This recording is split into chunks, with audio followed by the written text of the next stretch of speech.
बिस्मिल्लाहिर्रहमानिर्रहीम। अस्सलाम वालेकुम। प्रीवियस लेक्चर के अंदर हमने डिस्कस किया था किरचॉफ रूल्स को। अब हम पढ़ने जा रहे हैं व्हीटस्टोन ब्रिज को। सबसे पहले डेफिनेशन देखें। It is a basic electrical circuit which is use to measure the value of unknown resistance. ये एक ऐसा सर्किट है जिससे हम क्या मालूम कर सकते हैं, अननोन रेजिस्टेंस को फाइंड आउट कर सकते हैं। मींस के अगर किसी सर्किट की हमें रेजिस्टेंस नहीं पता है तो हम क्या करेंगे, व्हीटस्टोन ब्रिज के ज़रिए वहाँ पे हम रेजिस्टेंस को फाइंड आउट कर सकते हैं। प्रिंसिपल इसका क्या है कि जो पोटेंशियल डिफरेंस अक्रॉस गिलवानोमीटर क्या होना चाहिए, इज इक्वल टू ज़ीरो होना चाहिए। ठीक है, मींस कि इस गिलवानोमीटर में से पोटेंशियल का डिफरेंस ज़ीरो होना चाहिए। अगर बी टर्मिनल का 5 वोल्ट है तो डी टर्मिनल का भी क्या होना चाहिए, 5 वोल्ट होना चाहिए। तो यहाँ पे जो पोटेंशियल डिफरेंस आएगा वो इक्वल टू ज़ीरो आएगा गिलवानोमीटर के अक्रॉस। दूसरा ये मतलब है इसका कि जो करंट फ्लो करना चाहिए गिलवानोमीटर के अक्रॉस वो इक्वल टू ज़ीरो होना चाहिए। ठीक है, जब करंट ज़ीरो होगा, गिलवानोमीटर में से कोई करंट फ्लो नहीं करेगा, तो जो गिलवानोमीटर की नीडल है वो डिफ्लेक्शन शो नहीं करेगी। कोई डिफ्लेक्शन मतलब कि जो उसकी नीडल है वो मूव ही नहीं करेगी। ठीक है, तो हम जब ये कंडीशन अचीव कर लेंगे तो हम अननोन रेजिस्टेंस को क्या कर सकते हैं, फाइंड आउट कर सकते हैं। उसके बाद इसको बनाया किसने था, it was firstly devised by Charles Wheatstone. Charles Wheatstone ने इसको डिवाइस किया था। उसके बाद इसी के नाम पे हम इसको क्या कहते हैं, व्हीटस्टोन ब्रिज कहते हैं। कंस्ट्रक्शन क्या है, the Wheatstone bridge consist of 4 resistances R1, R2, R3 and R4 join together in such a way that it form a loop ABCDA। अब इसमें 4 रेजिस्टेंस लगी हुई हैं, R1, R2, R3 and R4। ठीक है, अब ये कह रहे हैं कि एक लूप बना रहा है। लूप बेसिकली हम कहते किसे हैं, जहाँ से हमने स्टार्ट किया अगर हम उसी पॉइंट पे एंड करें तो हम उसको लूप कहते हैं। अब लूप के टर्मिनल कौन से बने, ए से हमने स्टार्ट किया, बी पे गए, फिर बी से सी पे, फिर डी पे हमने एंड किया ए पे, तो ये एक लूप बन गया है। उसके बाद देखें कि EMF E यानी कि बैटरी और स्विच S को हमने कनेक्ट किया है कहाँ पे, ए और सी के दरमियान में। ये स्विच है, उसके बाद ये क्या है, बैटरी है। ठीक है, इसको हमने कनेक्ट किया है सी और ए टर्मिनल के दरमियान में। उसके बाद जो गिलवानोमीटर हमने कनेक्ट किया है वो बी और डी के दरमियान में हमने गिलवानोमीटर को कनेक्ट किया। अब दोबारा से रिपीट कर रही हूँ कि यहाँ पे कंस्ट्रक्शन के अंदर 4 रजिस्टर लगे हुए हैं, एक गिलवानोमीटर लगा हुआ है, एक स्विच लगा हुआ है और एक बैटरी लगी हुई है। वर्किंग देखें, when the switch S is close the current flow through the galvanometer. जैसे ही हम स्विच को क्लोज करेंगे तो क्या होगा, इस स्विच को हमने क्लोज किया तो गिलवानोमीटर में से करंट फ्लो करना स्टार्ट कर देगा। तो हमने कंडीशन अचीव करनी है, हमने बैलेंसिंग कंडीशन लगानी है। बैलेंसिंग कंडीशन हमने क्या कहा था कि गिलवानोमीटर के अक्रॉस पोटेंशियल डिफरेंस क्या होना चाहिए, ज़ीरो होना चाहिए। कोई करंट फ्लो ना करे, अगर करंट फ्लो नहीं करेगा तो कोई डिफ्लेक्शन शो नहीं होगी, नीडल की कोई डिफ्लेक्शन शो नहीं होगी, तो तभी हम क्या कर सकते हैं, रेजिस्टेंस को फाइंड आउट कर सकते हैं। अब देखें कि इफ़ बैलेंसिंग कंडीशन क्या है कि if the points B and D are the same potential, अगर बी और डी का हम सेम पोटेंशियल कर दें तो कोई करंट फ्लो नहीं करेगा गिलवानोमीटर में से, तो गिलवानोमीटर शो करेगा को नो डिफ्लेक्शन। तो गिलवानोमीटर की कोई डिफ्लेक्शन नीडल शो नहीं करेगी, तो ब्रिज हम क्या कहलाएगा कि हमने ब्रिज को बैलेंस कर दिया है। जब बैलेंस हो गया तो हम रेजिस्टर को फाइंड आउट कर सकते हैं। मैथमेटिकल एनालिसिस क्या है, we can analysis the circuit by using Kirchhoff rules. अब हमने इक्वेशन बनानी है, इक्वेशन में हमने यूज़ करना है KVL। ठीक है, किरचॉफ वोल्टेज जो लॉ है उसको हमने अप्लाई करना है। ठीक है, अब किरचॉफ वोल्टेज लॉ क्या है, उसमें वो कहते हैं कि एंटी क्लॉकवाइज पहले तो करंट सपोज करना है। हमें पता है कि हमने करंट सपोज करना होता है कि हमने क्लॉकवाइज डायरेक्शन रखनी है सब लूप्स में, या फिर एंटी क्लॉकवाइज रखनी है। तो हमने एंटी क्लॉकवाइज यहाँ पे डायरेक्शन सपोज की है। उसके बाद यहाँ पे कितने लूप बन रहे हैं, 3 लूप बन रहे हैं। I1 का जो लूप बन रहा है वो ये बन रहा है, I2 का ये बन रहा है, I3 का ये बन रहा है। अब हम इसको देख भी लेते हैं। जो ओके अब इसको देखें ज़रा कि जो I1 है उसका लूप कौन सा बन रहा है, ए से स्टार्ट करके हम ए पे ही अगर एंड करें तो ये I1 का लूप बन रहा है। ए से बी पे, बी से डी पे, डी से दोबारा ए पे, तो ये करंट I1 का लूप बन रहा है, क्लोज पाथ बन रहा है। उसके बाद देखें कि जो I2 का लूप बनेगा वो क्या बनेगा, बी से स्टार्ट करके दोबारा हम उसी पे एंड करते हैं। ठीक है, बी सी आ जाएगा यहाँ पे।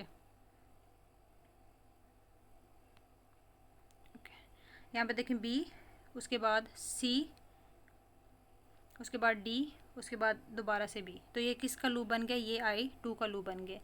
अब I3 का देखें कौन सा लूप बन रहा है, वो बन रहा है, ये लूप बन रहा है। यहाँ से इस तरह से, ठीक है। ए से हम जाएंगे डी पे, डी से जाएंगे सी पे, सी से दोबारा हम कहाँ पे आएंगे, ए पे आएंगे। तो ये लूप बन रहा है किसका, I3 का बन रहा है। चलिए अब हम सॉल्व करते हैं। अब हमने रेजिस्टेंस ही मालूम करनी है, तो ज़रा गौर करें कि रेजिस्टेंस की इक्वेशन, दो इक्वेशन हम बना लेते हैं, तीसरी भी बन सकती है, बट हम दो इक्वेशन से ही हम जो अपना आंसर है वो निकाल सकते हैं। हम एक लूप यूज़ करेंगे I1 वाला, दूसरा लूप यूज़ करेंगे I2 वाला। थोड़ा सा इसको आपने समझना है कि देखें, जो रजिस्टर R1 है वहाँ से एक ही करंट फ्लो कर रहा है I1। अब जो रजिस्टर R3 है यहाँ से दो करंट फ्लो करें, एक इस लूप का और एक इस लूप का। इस लूप का I1 बनेगा और इस लूप का I3 बनेगा, ठीक है। तो इसके बाद देखें, जो गिलवानोमीटर है, गिलवानोमीटर में से भी दो करंट फ्लो कर रहे हैं, एक इस लूप का और एक इस लूप का, ठीक है। तो अब हम इक्वेशन बनाते हैं। आपको पता है कि इक्वेशन देखें, पहले सपोज कर लेते हैं कि जो लूप हम कंसीडर कर रहे हैं वो A वाला लूप है। इसकी इक्वेशन कैसे बनाएंगे, यहाँ पे जो करंट फ्लो करेगा रेजिस्टर का क्रॉस हमेशा लॉस होता है, तो -I1, करंट I1 फ्लो कर रहा है किसके क्रॉस, R1 के क्रॉस। तो हमने लिख लिया I1 R1। उसके बाद रजिस्टर का क्रॉस हमेशा माइनस ही आएगा क्योंकि लॉस होता है। उसके बाद R3 पे आ जाएं। R3 पे दो करंट फ्लो कर रहे हैं, एक I1 माइनस I3। अब मैंने माइनस यहाँ पे क्यों लगाया है, यहाँ पे आ जाएगा R3 के क्रॉस दो करंट फ्लो कर रहे हैं, एक I1 और एक I3। हम सपोज कर लेते हैं कि जो I1 है वो मैक्सिमम है, तो हमने मैक्सिमम वाले में से मिनिमम को माइनस कर देना है, ठीक है। तो I1 में से मैंने माइनस कर दिया किसको, I3 को। उसके बाद गिलवानोमीटर को देखें, गिलवानोमीटर में दो करंट फ्लो कर रहे हैं, I1 को हमने कहा ज़्यादा है तो माइनस बाहर आएगा। उसके बाद I1 माइनस I2। अब ये I1 माइनस I2 कहाँ पे फ्लो करें, ये गिलवानोमीटर का क्रॉस फाइंड कर रहे हैं, ये गिलवानोमीटर के क्रॉस मूव कर रहे हैं, तो हम गिलवानोमीटर के रेजिस्टेंस को क्या कहेंगे, RG कह देंगे, ठीक है। ये हो गया हमारे पास इक्वेशन आ गई। इनको हमने क्या रखना है, इक्वल टू 0। हमने कहा था KVL रूल में कि तमाम वोल्टेजेस का सम इक्वल टू 0 आना चाहिए। देखें, ये IR क्या है, वोल्टेज है, ये IR क्या है, ये भी वोल्टेज है, ये भी वोल्टेज है, इनका आंसर इक्वल टू क्या है, 0। तो हमने यहाँ पे KVL रूल अप्लाई किया है। अब सेकंड इक्वेशन देखें, सेकंड इक्वेशन हम B टर्मिनल से स्टार्ट करते हैं। I3 के क्रॉस सिर्फ एक ही करंट फ्लो कर रहा है, वो I2 है, तो हम यहाँ पे लिखेंगे -I2। अब यहाँ पे आपने बात याद रखनी है, जब मैंने लूप 1 को कंसीडर किया, ये मेरा लूप 1 था, इसको मैंने कंसीडर किया है, तो मैंने सपोज किया था कि I1 मैक्सिमम है। अब जब मैं लूप 2 सपोज करूँगी तो मैं यहाँ पे कंसीडर करती हूँ कि जो I2 है वो मैक्सिमम है, ठीक है।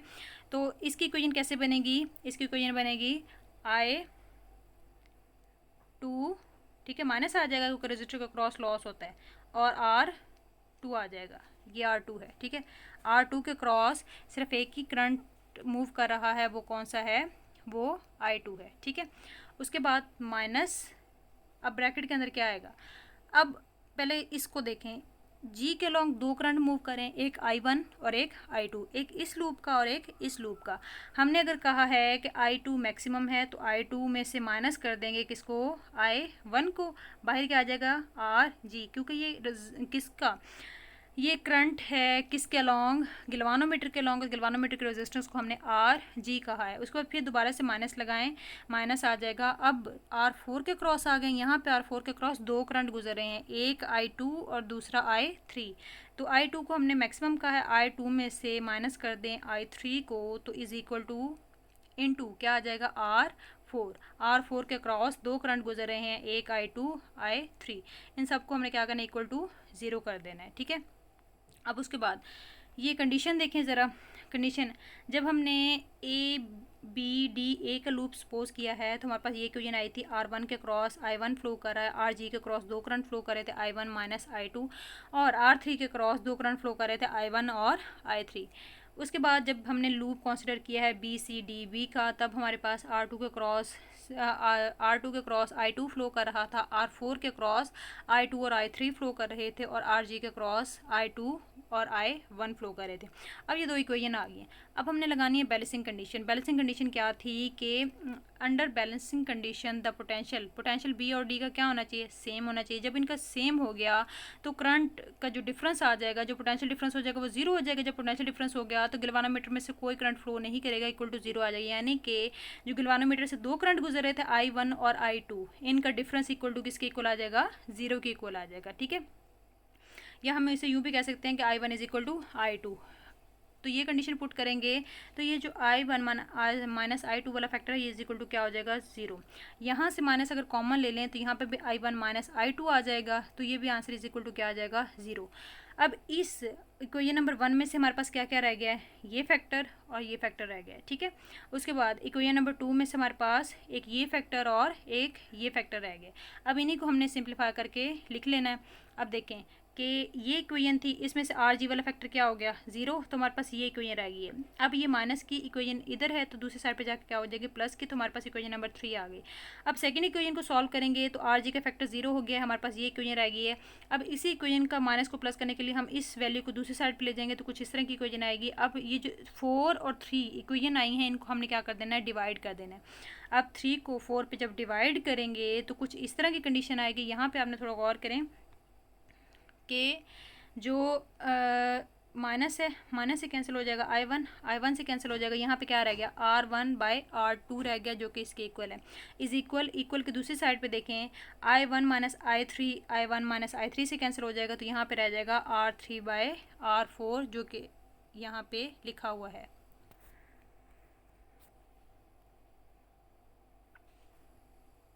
देखें जो कि यहाँ पे लिखा हुआ है, सही है, ओके।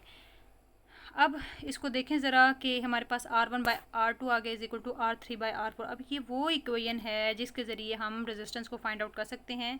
अब सपोज कर लें हमने डिटर्मिनेशन ऑफ अननोन रेजिस्टेंस, मतलब कि हमने अननोन रेजिस्टेंस को फाइंड आउट करना है, तो let R4 be the unknown resistance.